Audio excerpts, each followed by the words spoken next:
Assalamualaikum warahmatullahi wabarakatuh.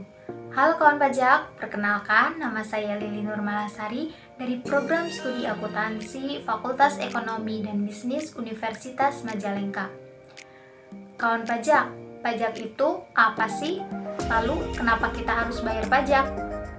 Kawan-kawan, menurut Undang-Undang Nomor 16 Tahun 2009, pajak adalah kontribusi wajib kepada negara yang terutang oleh orang pribadi atau badan yang bersifat memaksa berdasarkan undang-undang dengan tidak mendapatkan imbalan secara langsung dan digunakan untuk keperluan negara bagi sebesar-besarnya kemakmuran rakyat.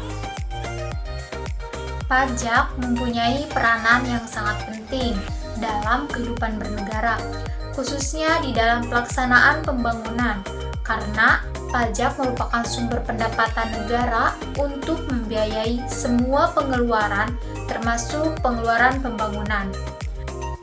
Nah, di pajak sendiri ada yang namanya pajak penghasilan badan, atau yang sering kita sebut PPh badan. Nah, pengertian badan itu sendiri adalah sekumpulan orang dan atau modal yang merupakan kesatuan baik yang melakukan usaha maupun yang tidak melakukan usaha yang meliputi perseroan terbatas, perseroan komanditer, BUMN, BUMD, firma, kongsi, koperasi, dana pensiun, persekutuan, perkumpulan, yayasan, ormas, organisasi sosial politik, lembaga, kontrak investasi kolektif, dan badan lainnya. Jadi, pajak penghasilan badan adalah pajak yang dikenakan atas penghasilan dari badan usaha. Untuk tarif PPh badan berdasarkan Undang-Undang Harmonisasi Peraturan Pajak adalah sebesar 22%.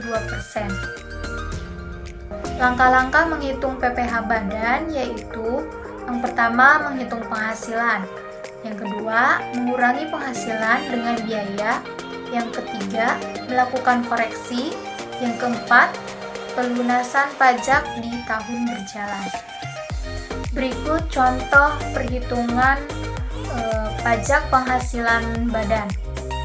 Diketahui perusahaan A memiliki data penghasilan tahun 2020 sebagai berikut.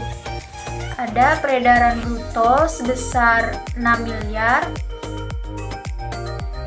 Selanjutnya, biaya untuk mendapatkan, menagih, dan memelihara penghasilan bruto sebesar 5 miliar 400 juta.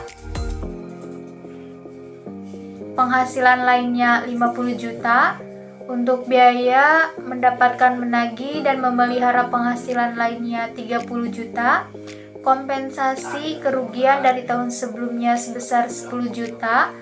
Dan ada kredit PPh pasal 25 sebesar 100 juta. Kredit PPh pasal 22 sebesar 10 juta. Kredit PPh pasal 23 sebesar 20 juta. Tentukan pajak penghasilan terutang dan pajak yang harus dibayar. Maka penghitungan pajak terutangnya adalah peredaran bruto sebesar 6 miliar dikurangi biaya 3M bruto sebesar 5 miliar 400 juta, sehingga hasil untuk penghasilan netonya 600 juta. Ditambah lagi penghasilan lainnya 50 juta, dikurangi biaya 3M lainnya sebesar 30 juta, jadi total penghasilan netonya 620 juta. Total penghasilan neto tersebut dikurangi kompensasi kerugian sebesar 10 juta, menghasilkan penghasilan kena pajaknya 610 juta. Untuk menghitung pajak penghasilan terutangnya adalah PKP dikali tarif.